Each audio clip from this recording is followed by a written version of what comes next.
Eu venho da área médica, desde o segundo ano de faculdade que estive muito ligada à parte de investigação, que me apaixonou desde o início, muito pela componente prática e de envolvimento com as pessoas. Depois passei de Lisboa para Toulouse e quando terminei os meus estudos casei-me e fui para Angola. Foi uma decisão muito criticada por todos aqueles que me rodeavam, de professores, a família, a amigos, etc., que me diziam: tu és louca, o que é que vais fazer a Angola? Não faz sentido absolutamente nenhum. E eu pensava, bem, isto é uma oportunidade extraordinária porque há um mundo todo para explorar e eu estou a fazer um fast forward gigantesco na minha vida e só vou beneficiar. Mas ninguém via isso.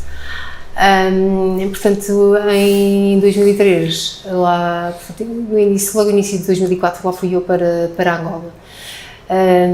Na família do meu ex-marido havia apostas sobre quanto tempo é que ela lá vai durar, porque lá está a menina europeia que, enfim, não vai durar a Angola, a África, e como é que as coisas vão acontecer. No primeiro dia, quando eu cheguei a Angola, na primeira noite, o apartamento que tínhamos lá, o teto da cozinha tinha caído naquele dia, portanto, enquanto estávamos no avião, tínhamos água pelo joelho, baratas a andar pela parede, eu tenho pavor, ou tinha pavor a baratas, portanto, foi um belo teste e no dia seguinte peguei no carro e lá me pus a conquistar a cidade. Na altura, ainda continuei com a parte de investigação médica, mas os negócios em Angola eram tantos, em tantas áreas, que acabei por fazer uma escolha e enverdar pela área de negócios. Ainda com o meu ex-marido, na parte de distribuição de cosméticos, portanto, a grande distribuição de marcas na parte de cosmética étnica, grandes marcas, portanto, Beiersdorf, L'Oréal, Unilever e por aí em diante, até depois à parte de criação das próprias marcas da empresa. Como havia muito conhecimento sobre aquilo que as pessoas queriam efetivamente, portanto, muito próximo do consumidor, as marcas foram um grande sucesso. Algo que ninguém esperava ver, tornou-se inclusive no top de vendas da própria empresa, de uma forma muito rápida.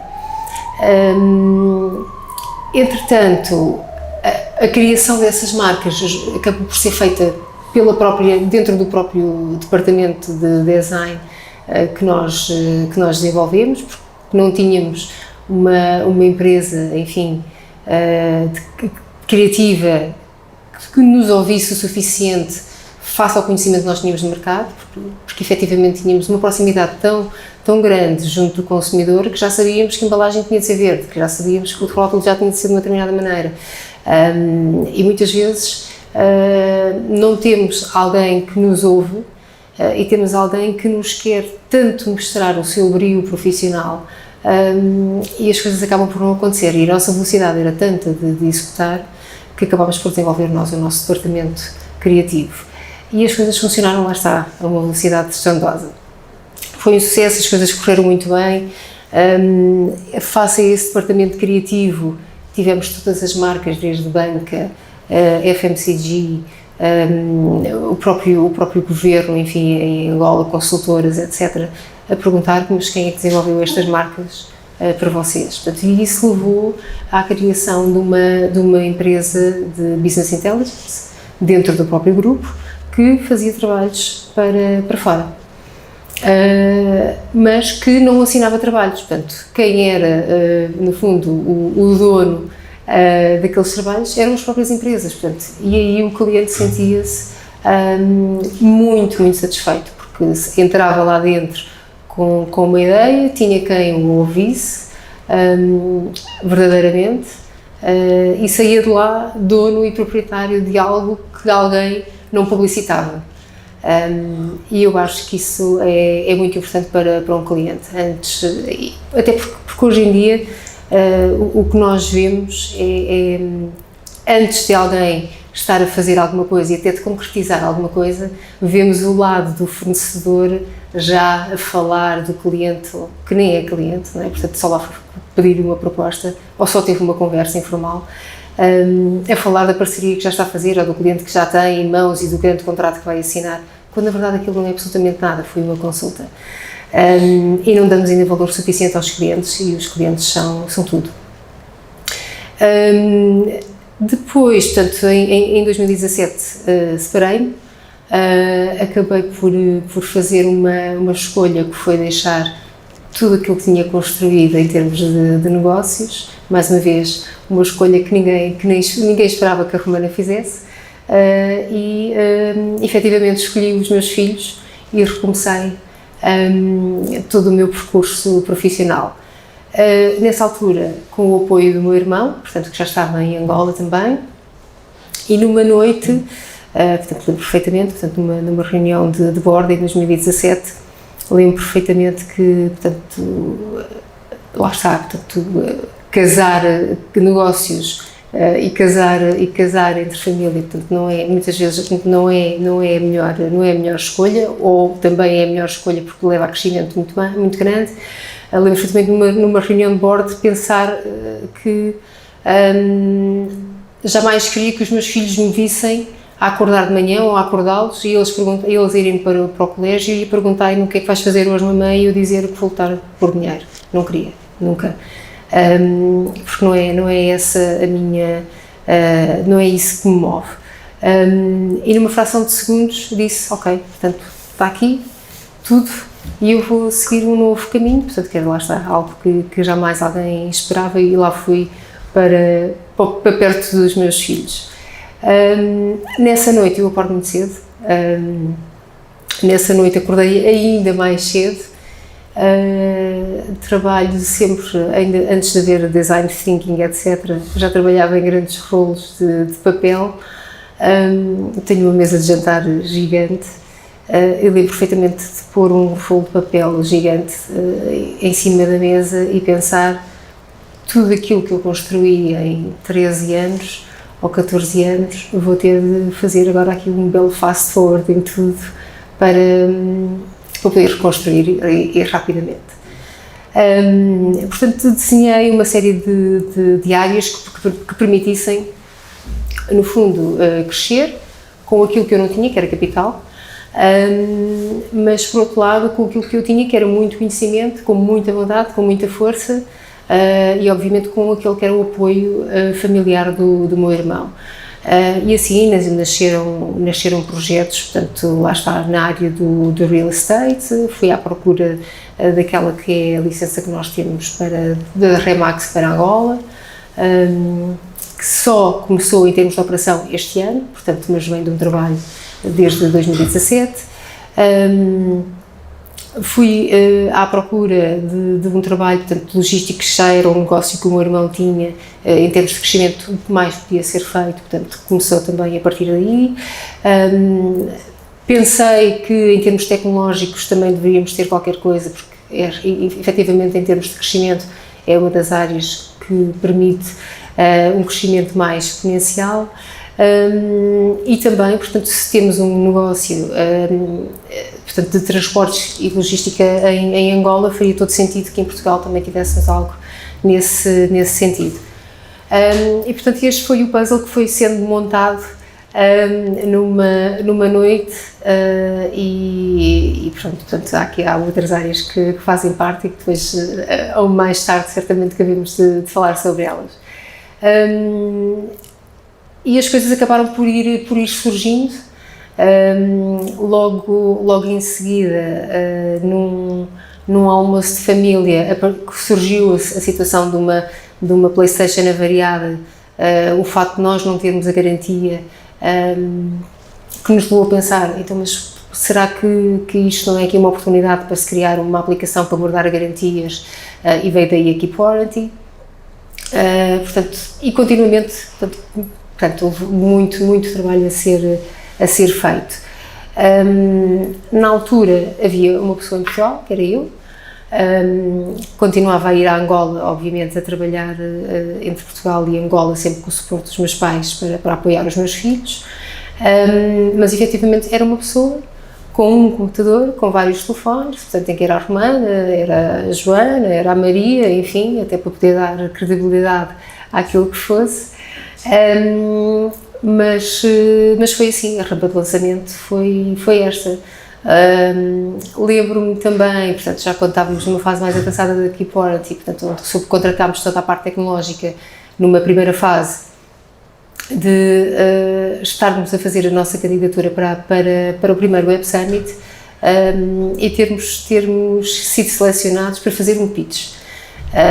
Eles perguntavam, e a equipa? E eu dizia, ok, a equipa, lá está aqui, portanto, há 2 fundadores, tudo o resto é subcontratado, portanto, em termos de legal é subcontratado, em termos contabilísticos é subcontratado, a equipa tecnológica é subcontratada. Mas como é que nós vamos colocar isto? Portanto, isso não é possível, isso não vai funcionar. Em termos de marketing é subcontratado, mas isso não vai funcionar, isso não há como. Dá um jeito aqui no projeto para que possas estar no stage e possas realmente fazer um pitch. Eu não posso fazer isso, até porque isto vai crescer e eu depois vou ter de dar a cara a uma equipa que vai existir e não vai ser aquela equipa que eu vou colocar lá. Portanto, e acabei por não fazer pitch, precisamente porque não ia criar uma equipa que não existia. Mas é engraçado, lá está como as coisas são. Lembro-me também nesse Web Summit nós temos tido uma cobertura absolutamente incrível dos nossos mídia, que acharam a ideia tão simples, tão prática, tão useful,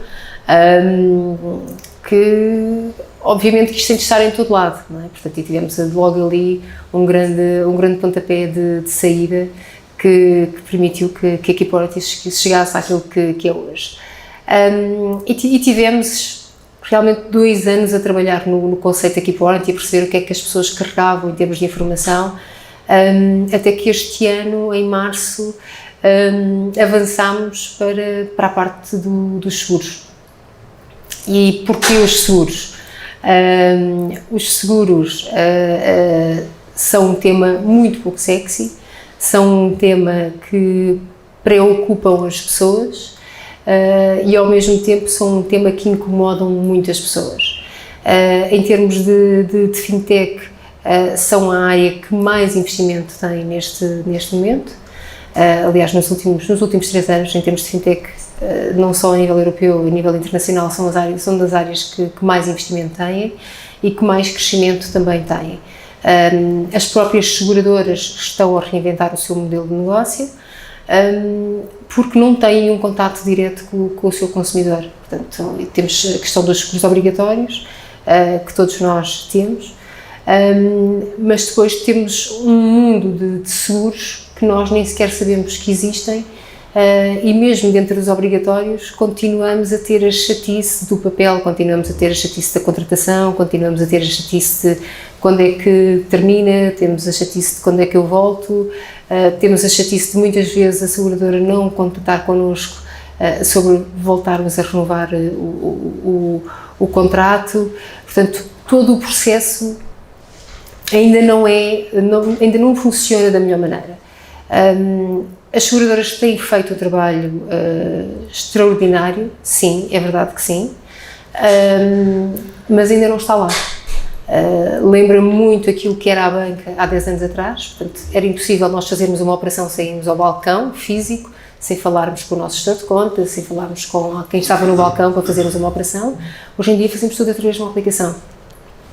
E hoje em dia a banca já percebeu que não é só através de uma aplicação, portanto, já começa a faltar ali a componente humana e essa combinação entre o físico e o digital para que haja uma experiência de consumo plena para satisfazer as necessidades do cliente.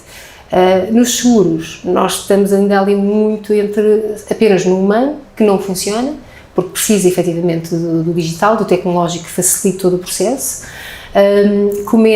Já começou a existir esse investimento na parte tecnológica, mas ainda não existe sequer a combinação de um com o outro, e faltam soluções que ajudem essas seguradoras a ter um contato mais próximo, que ajudem essas seguradoras a ter novos canais de distribuição mais facilitados para os consumidores e que ajudem, no fundo, o consumidor a entender o que é que são os seguros. Porque se eu for uma geração mais nova e lhes perguntar o que é que são seguros, eles vão olhar para mim e vão dizer que quem trata disso são os meus pais.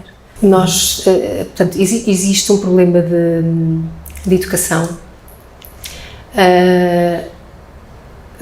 Até posso inclusive nem chamá-lo um problema, não, existem vários desafios a nível de educação face ao desenvolvimento que nós tivemos tão grande e à exposição que tivemos tão grande em termos de informação para as novas gerações, que não acompanhou, portanto a educação não acompanhou esta evolução que foi abrupta. E determinadas áreas, portanto, sentem essa diferença de uma forma muito mais ríspida. A parte da literacia em termos financeiros, por exemplo, a literacia em termos de seguros, a literacia em termos de tecnologia, são apenas 3 das áreas que refiro, que depois acabam por ter um impacto muito grande na vida das pessoas. Uns na vida dos mais novos, outros na vida dos mais velhos, mas acabam por combinar todos eles no nosso relacionamento, porque combinam pais, filhos, combinam as pessoas nas empresas e acabamos por depois não ter resultados que estamos à espera. Até porque não estamos todos a falar a mesma língua. E as empresas são acerca de comunicação. E se eu não tenho um canal de comunicação fluido, as coisas não acontecem. Nós temos um outro problema, que é um problema de comunicação, não treinamos a questão da comunicação, todos temos medo de dizer, não, eu não sei do que é que se está a falar, não, eu não sei o que é isso, porque temos medo de parecer que somos ignorantes, mas a maior ignorância é não admitir. Porquê? Porque vivemos num mundo perfeito, vivemos num mundo ou numa nuvem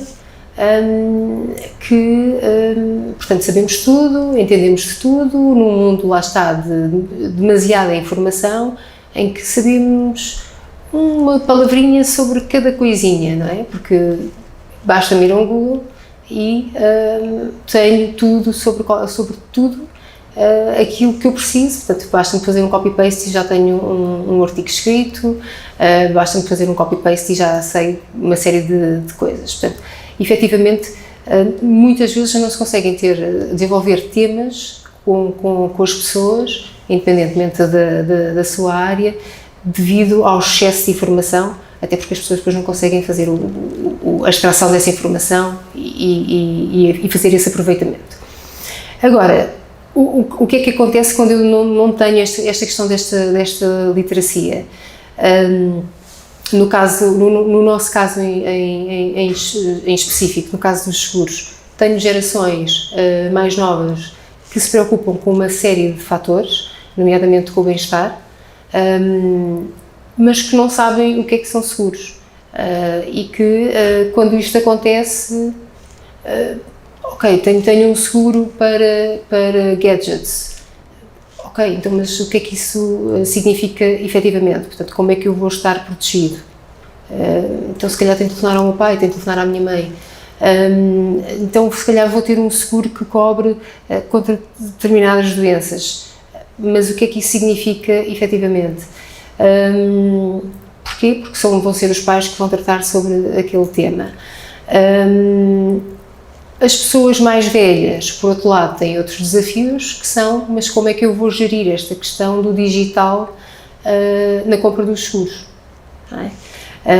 E nós, na Keep Warranty, portanto, o que é que estamos a oferecer? Estamos a oferecer, dentro daquela que era já a nossa oferta, de eu poder guardar, arquivar informação, não era apenas garantias, portanto a Keep Warranty surgiu num problema de garantias que nós tivemos, mas os nossos utilizadores mostraram-nos que não eram apenas garantias que se guardavam lá, e aliás continuam a ser guardados muitos mais documentos para além das garantias, portanto, apólices de seguro inclusive. Portanto, Portanto, e utilizamos esse fator para inserir serviços que, de uma forma muito facilitada, podem ser contratados, portanto, nomeadamente estes seguros. Ou seja, eu, independentemente da idade que tenho, posso fazer essa contratação de uma forma muito facilitada. Preciso de um suporte a nível telefónico, posso tê-lo. Posso combinar, portanto, começamos aqui a fazer esta combinação de um físico com um digital, que é necessária e que ajuda, portanto, quem tem dificuldades nesta questão desta literacia a nível tecnológico, e que, por outro lado, também ajuda quem tem dificuldades a nível da literacia, a nível do que é que são os seguros. Sozinhos resolvemos um problema? Não resolvemos. Precisamos de quem? Precisamos das seguradoras. Para quê? Para juntarmos produtos que não são apenas produtos, têm de ser um serviço, têm de realmente colmatar aquela que é uma necessidade, para juntos podermos realmente colmatar aquela que é a necessidade que as seguradoras têm, portanto, oferecer aqui um novo canal de distribuição, aproximá-los dos consumidores, obterem mais informação acerca dos consumidores e aproximá-los, lá está. E as próprias seguradoras não olharem para nós como, ok, então eles são aqui o nosso concorrente. Nós não somos concorrentes, nós somos mediadores, nós não somos uma seguradora sequer, somos mediadores, mas sim um canal que pode ser aproveitado para, se eu fosse uma seguradora, olhava para isto como uma grande oportunidade até porquê? Porque já foi validada, porque já está no mercado, porque já tem utilizadores, portanto é uma forma de eu chegar de uma forma muito mais rápida a... Muitas vezes, em reuniões com seguradoras, o que é que eu ouço e que eu acho e que fico muito surpresa, pessoas mais velhas, portanto, e porquê é que fico surpresa? Porque pessoas muito mais velhas, onde seria de esperar, portanto, uma retração sobre o digital, portanto, muito abertas, portanto, uma mente muito aberta à procura de informação e a aceitarem o digital como um novo canal e pessoas novas a dizerem, eu vou fazer um canal ou vou fazer um programa de inovação dentro da minha casa, custa-me 1/10 do valor do que é investir em vocês, lanço isto no mercado e isto vai significar que eu vou fazer imenso barulho a nível de comunicação social, e daqui a um ano nós falamos. E eu respondo, daqui a um ano falamos, porque vocês daqui a um ano vão ter nada. Portanto, sim, fizeram imenso barulho em termos de comunicação social, sim, mostraram que são super inovadores e que estão a dar imensas oportunidades aos jovens, mas efetivamente não utilizaram aquilo que já está no mercado. E fico surpresa porque estas ideias, que nem são ideias, isto é aproveitamento, vêm das pessoas mais jovens, não é? Que depois, quando percebemos quem é que elas são pessoas que nem construíram nada. Portanto, são pessoas que entraram dentro de uma empresa ou que foram saltando de empresa em empresa, portanto, porque tem sido um comportamento comum nas gerações mais jovens hoje em dia. Estão lá há pouquíssimo tempo. E quando percebemos, então, mas o que é que foi construído por esta pessoa para que eu perceba efetivamente que aquela estratégia foi uma estratégia de valor? Não vejo. Não é? Portanto, e fico aborrecida para o meu lado, enquanto aquilo que eu estou a construir, para o lado da empresa em si, porque também perde tempo e não cresce. E acredito que isto seja um grande problema para as empresas portuguesas, porque nós vamos lá para fora e por isso é que muitas vezes as startups, as fintechs e insurtech portuguesas acabam por sair do nosso mercado e acabam por ir lá para fora, porque estamos a falar de uma mente muito mais aberta, onde dizem, ok, então mas isto já foi validado? Sim, já foi. Então mas isto já tem produto? Já. Então mas, sim, então mete isto cá para dentro. Eu acredito que o grande problema que nós temos no nosso mercado é a questão da junção, é a questão da parceria. Não é só ao nível de startups com grandes empresas ou com outras empresas, é entre as próprias startups, é entre as próprias grandes empresas, é entre as pessoas em si, é o facto de nós darmos a mão uns aos outros. Porque eu vejo o meu vizinho com um carro novo e digo como é que ele comprou o carro, não é? Portanto, eu não fico feliz por ele ter um carro novo. E nem sequer dei conta, ou fiz de conta que não dei conta, que até trabalhou para o ter. Portanto, e nos outros países, nos outros ecossistemas, enfim, em Berlim, em Londres, em Amsterdão, é normal as startups, é normal as empresas trabalharem em conjunto e perceberem qual é que é o elo mais forte, qual é que é o elo mais fraco e que estão a trabalhar dentro do mesmo scope, juntarem-se. Porquê? Que se criar ali uma fusão, acabam por ser muito mais fortes, não é? Portanto, ou quando muitas vezes nem sequer é uma questão de quem é que é mais forte, estamos a trabalhar dentro do mesmo scope, então se calhar se nos juntarmos somos muito mais fortes. Em Portugal o que acontece eu tenho a Insurtech do lado, que vem ter comigo e que me diz assim, pá Romana, olha, se calhar podemos criar aqui uma parceria engraçada e tal, porque nós até estamos a fazer isto, se calhar podemos usar a tua tecnologia, tu podes usar a nossa. E eu digo, ok, então olha, vamos fazer aqui, vamos dar continuidade, envia-me um e-mail ou vamos seguir isto desta forma. E fico à espera do follow-up e quando, ou aliás, o follow-up é perceber que aquela pessoa vai falar exatamente com o parceiro que eu referi naquela reunião. Portanto, e isto, continuando a acontecer, faz com que o mercado também não possa crescer, infelizmente, não é? Portanto, acho que é uma questão que é um problema interno a cada um de nós. Portanto, enquanto isso não se resolver, não se resolve dentro da filosofia das empresas, não é?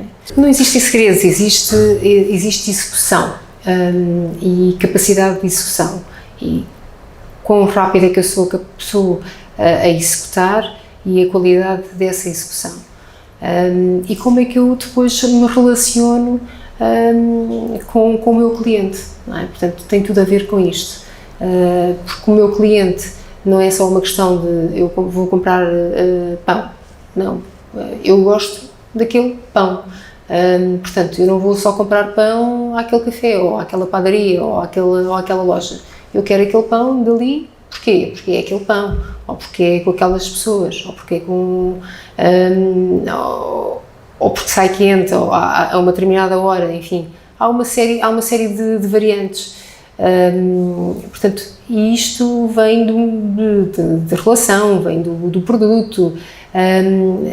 Portanto, se nós não temos isto em conta e pensamos, sim, então... quantas keep warranties é que podem surgir no mercado?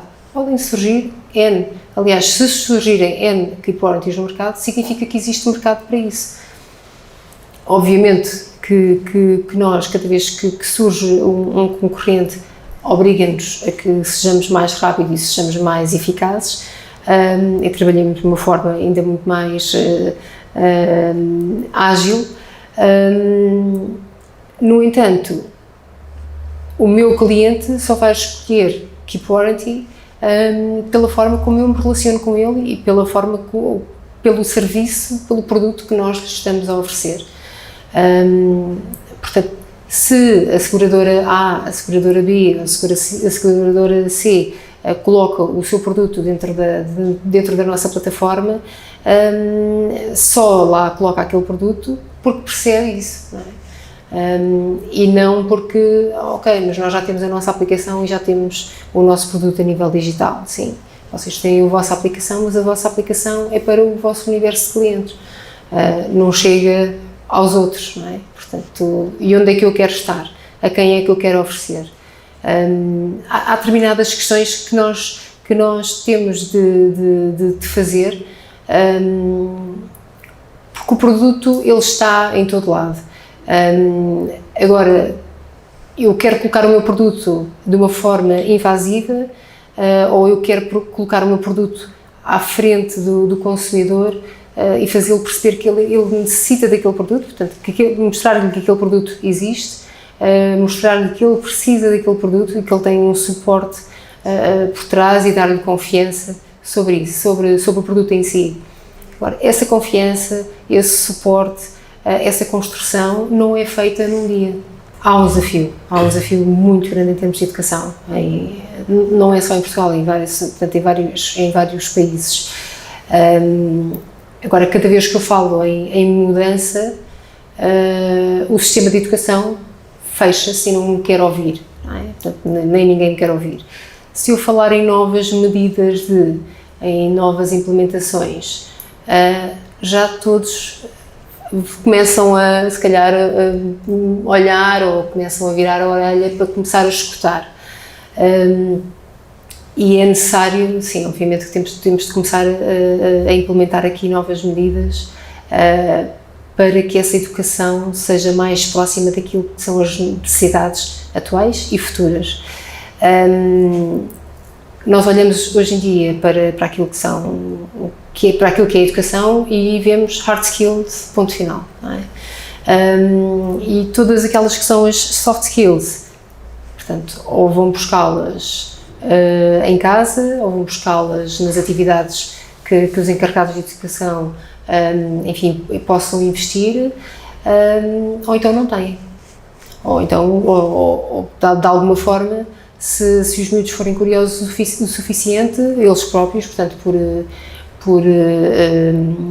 por algum mérito, podem também recorrer, enfim, a todos os meios que têm e também podem também desenvolvê-lo. Não chega porque, lá está, a comunicação é um deles, e no isolamento e no self, e no auto-self que se vive hoje em dia, a questão da comunicação é fundamental. Nós em casa, por exemplo, fazemos um jogo de pitch em casa, faço um jogo de pitch com os miúdos em que cada um de nós tem de escolher um tema, o que for, e tem de apresentar aos outros, e vamos buscar coisas, enfim, desde banda desenhada até à história, enfim, dos anos 30, o que for. Portanto, o importante é saber comunicar o tema em si, desde seja num minuto até 5 minutos ou 1 hora, e disputar interesse para quem nos está a ouvir, para aquela audiência. Agora, como é que isso se faz? Existe uma questão política também aqui associada, não é? Portanto, e quem lá está, em termos de política, em 4 anos, consegue realmente fazer alguma coisa? É um desafio muito grande, não consegue.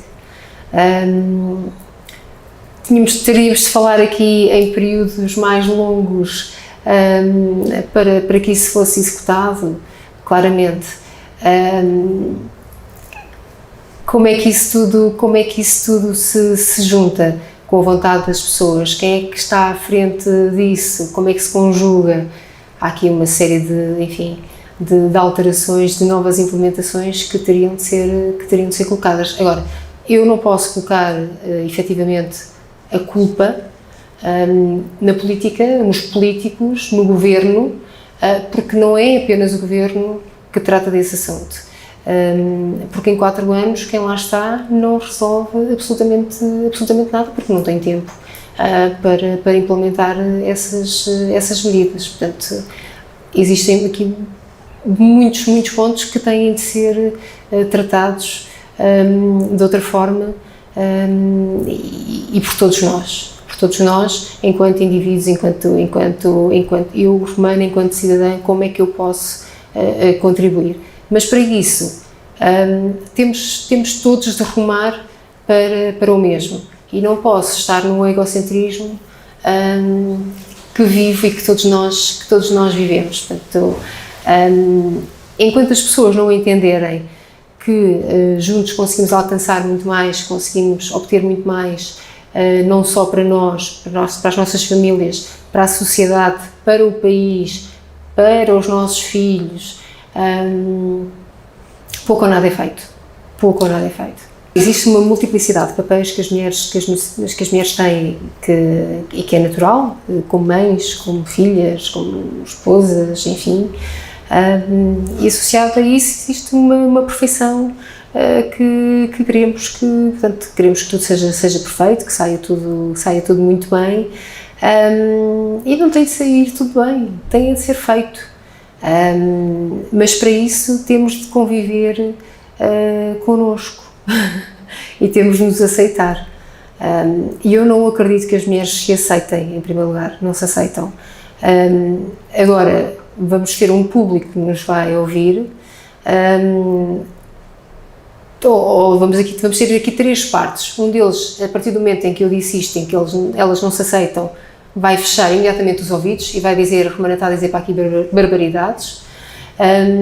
Vamos ter outro que apoia imediatamente aquilo que eu digo, e diz: é verdade, porque no fim do dia, e se estivermos a falar, enfim, de empresas ou o que quer que seja, o que importa é eu trazer desenvolvimento para a empresa, desenvolvimento para a economia, desenvolvimento para o país, porque assim crescemos todos, homens, mulheres, todos juntos. E depois tenho um outro grupo de mulheres que são habitualmente as silenciosas, que ouvem de um lado, ouvem do outro, têm receio de dar a sua opinião, porque estão ali no meio e não sabem muito bem aquilo que devem dizer, e que entendem exatamente este síndrome, que conseguem visualizar-se lá, começam a perceber: sim, ok, então o que eu preciso é de um empurrão, é de alguém que me dê um pontapé no rabo e diga assim: vai em frente, não tenhas medo de falhar, se caiu, se saiu mal, saiu, o importante é fazer. E começam a fazer. Pronto, e isto é o que tem de ser feito. E não temos de nos criticar. E não pode haver aquela grupeta das mulherzinhas que dizem: eles agora vão ver como é que nós fazemos, não é? E não pode haver a grupeta das mulherzinhas a dizer: agora é que nós vamos mostrar como é que também vamos ganhar. Não. Tem de haver um grupo misto de homens e mulheres que percebem que juntos conseguimos fazer mais. Que juntos tem de haver igualdade a nível salarial, que juntos percebem que têm de dividir as tarefas em casa, enfim, um sem número de coisas. Agora, existem questões culturais, existem questões de educação por trás, portanto, e eu não sei, honestamente, se as mulheres, quando estão a falar da questão da igualdade, da questão da disparidade, enfim, de uma série de termos, se têm noção exata daquilo que estão a dizer. Porque eu chego a um hotel e o bagageiro que está para lá a carregar as malas não são habitualmente mulheres. E se for uma mulher a carregar, vão criticar e vão dizer: agora metem mulheres a carregar malas, não é? Então, e a igualdade aí como é que fica? Não é? Deixa aqui um ponto de interrogação. Pois, então se calhar há aqui uma questão cultural que faz com que existam mais homens a fazer esse tipo de papéis. A nível tecnológico, a nível de educação, sim, continuamos a ter aqui uma desigualdade de mulheres e continuamos a ter aqui menos mulheres nestas áreas. Temos de fazer um trabalho e temos de mostrar mais mulheres, temos de ter aqui as role models e mostrar mulheres que são bem-sucedidas nesta área, temos de lhes dar palco, temos de chamá-las para falar, temos de mostrar que elas, enfim, foram bem-sucedidas, mas elas, quando nós as chamamos para falar, também têm de aceitar, porque também existe a situação de: pois, olha, realmente não posso. A questão da educação, a própria educação que nós em casa transmitimos aos nossos filhos, essa é a maior arma que nós temos. Porque a partir do momento em que eu educo os meus filhos e explico como é que as coisas devem ser, partilho as minhas experiências, eles próprios nas escolas também vão começar a ter essa noção, também vão começar a pôr isso em prática. E isso começa-se a replicar. Agora, vamos imaginar qual é que vai ser o resultado disso daqui a 10, daqui a 20 anos. Quer dizer, vai ser uma coisa fabulosa. Será que todas as mulheres, ou todos os pais que têm o poder da educação nas mãos, usam essa arma? Não sei. Porquê? Porque está a trabalho. Não é? Portanto, por outro lado, temos aqui a questão da viralidade dos meios, hoje em dia, digitais, em que é muito, muito fácil eu dizer sim, continuamos com desigualdade e exigimos a paridade rapidamente. E junta-se ali um montão de gente, se for preciso vão para ali, para a porta da Assembleia, fazer uma escandaleira, que para mim é vergonhoso. Não pode ser feito dessa maneira. Portanto, eu acho que todos nós temos situações micro ou macro para resolver, portanto, enquanto pessoas.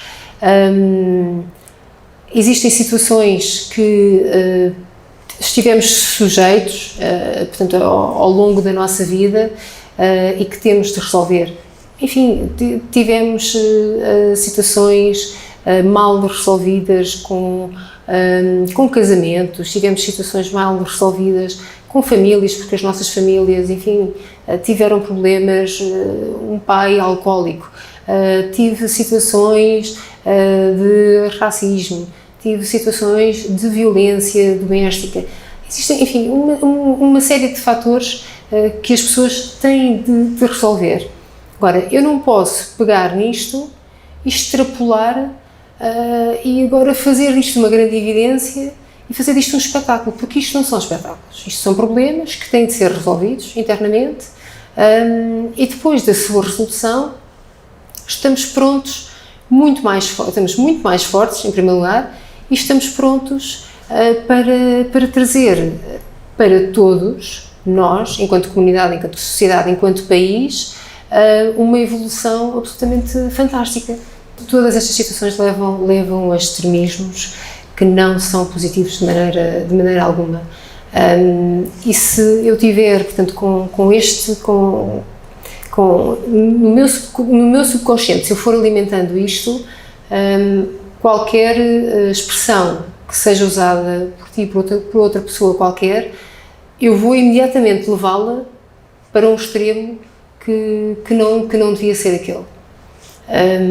E não é correto. Portanto, eu antes de falar, enfim, vou ter imenso cuidado, porque alguém vai pensar, então, mas aquela pessoa é contra as mulheres, não podia ser daquela maneira, é contra ou então está aqui a evidenciar situações extremistas, ou então está aqui a evidenciar situações de outra tipologia qualquer, que não é correta, e vamos trazer problemas que não existem. Portanto, e isto é cada vez mais comum. O que não leva, mais uma vez, ao desenvolvimento das empresas. Isto até me leva aqui a um tema que não tem nada a ver aqui com a questão da desigualdade das mulheres, que é a questão da liderança nas empresas, e que é a questão dos recursos que trabalham em cada empresa. E fala-se muito do como é que eu posso ser, como é que o bom líder capta as pessoas para trabalhar dentro de uma empresa, e só assim é que ele retém o talento dentro daquela empresa. Uma empresa é feita de pessoas, uma empresa é feita de pessoas e é feita de comunicação, é um canal de comunicação, conforme dizia há pouco. Se eu não tenho aquela comunicação fluida, as coisas não acontecem. Mas ao mesmo tempo, uma empresa é um número. E se aquele número não corre bem, ou se aquele número não é alcançado, o líder, por melhor que seja, porque aquele líder precisa de todos aqueles elementos para atingir aquele número, as coisas não acontecem. Portanto, e enquanto as pessoas que trabalham dentro daquela empresa não entenderem isso, não há cá líder absolutamente fantástico que trabalha com coaching, que trabalha com agora vamos fazer eventos e agora vamos apostar em A, em B ou em C. Não existe, isso não existe. Todos nós temos de dar o melhor de nós às empresas, àquilo que nós fazemos, para podermos alcançar isso. Por todos nós lideramos aquilo que nós fazemos, todos nós somos líderes. E vemos hoje, cada vez mais, as pessoas a dizerem que querem ser empreendedoras e dizer que querem ser capazes de criar empresas e também alargar os empregos e a fazerem enfim, a criarem os seus próprios empregos, portanto, em diferentes áreas.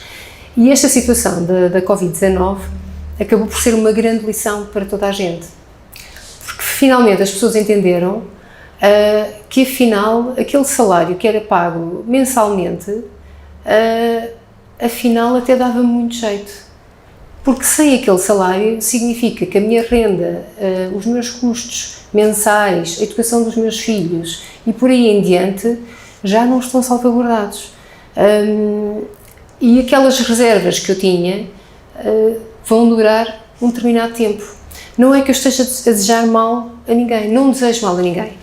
Eu quero que as equipas entendam e as pessoas que trabalham dentro das empresas entendam que elas dentro de uma empresa também são empreendedoras.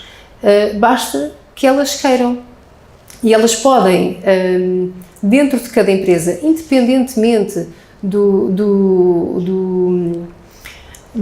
local onde elas trabalhem e independentemente da função que elas desempenhem, elas podem fazer muito mais e elas podem crescer imenso. Portanto, eu já dentro das empresas que tive, dentro das empresas que tenho, já tive pessoas a crescer, enfim, desde cargos muito pequeninos a cargos gigantes, pelo desempenho que as pessoas têm e pela forma como as pessoas se entregam ao trabalho.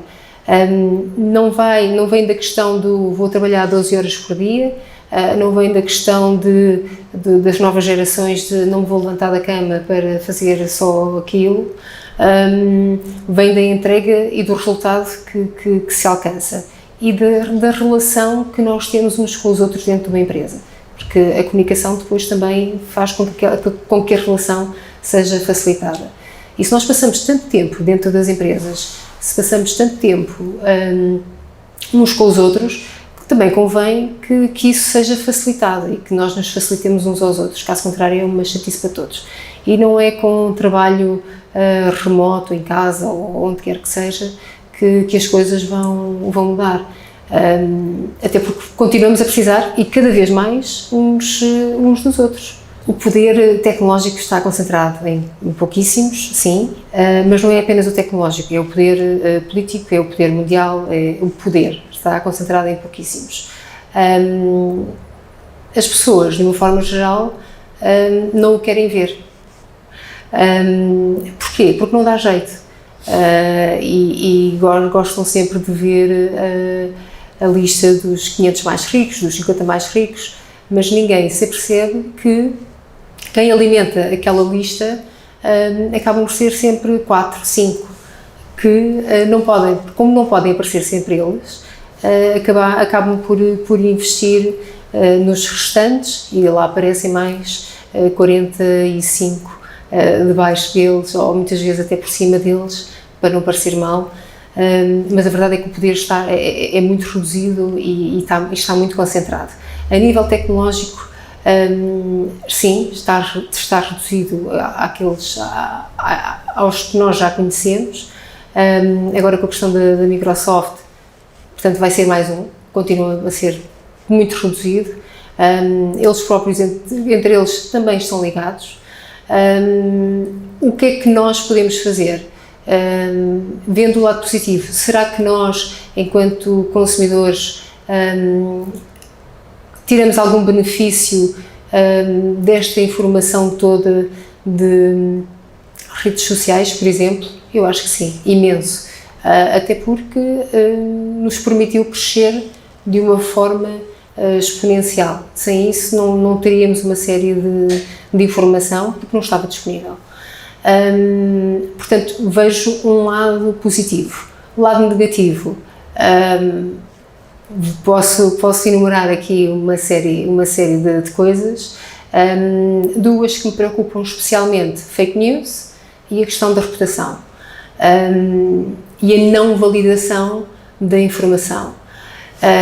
Nós, numa empresa que faz parte do grupo também, que é a Smart Consult, temos um software que faz inclusive essa validação, portanto, da informação das redes sociais. São muito poucas as pessoas, são muito poucas as empresas que têm plena consciência do valor da informação que lá está dentro, e que apostam na análise dessa informação. Portanto, se demoraram 10 anos ou se demorou 10 anos para que a Europa e os Estados Unidos, enfim, percebessem que há aqui qualquer coisa para fazer, nós, enquanto empresas, nós, enquanto pessoas, não podemos demorar 10 anos para perceber que não podemos para aí andar, partilhar informação e a fazer share de posts ou o que quer que seja, sem pensarmos efetivamente qual é que é a fonte, quem é que está a partilhar aquilo e por aí em diante. Portanto, há determinadas perguntas que têm de ser feitas sempre, há determinados cuidados que têm de ser feitos sempre, porque nós não podemos ir contra estes grandes da tecnologia, porque eles já lá estão, eles já tomaram conta, eles não vão deixar de existir. Agora, cabe a cada um de nós ter os cuidados que são necessários, fundamentais, para sabermos viver com isso, e ensinarmos os nossos filhos, fundamental, ensinarmos os nossos filhos a viverem em segurança também dentro desses meios, que é algo também que não é feito. Só para te dar um exemplo muito simples, acesso à internet, ligação a Wi-Fi públicos, cuidados com passwords. Quem é que faz isso? Ninguém.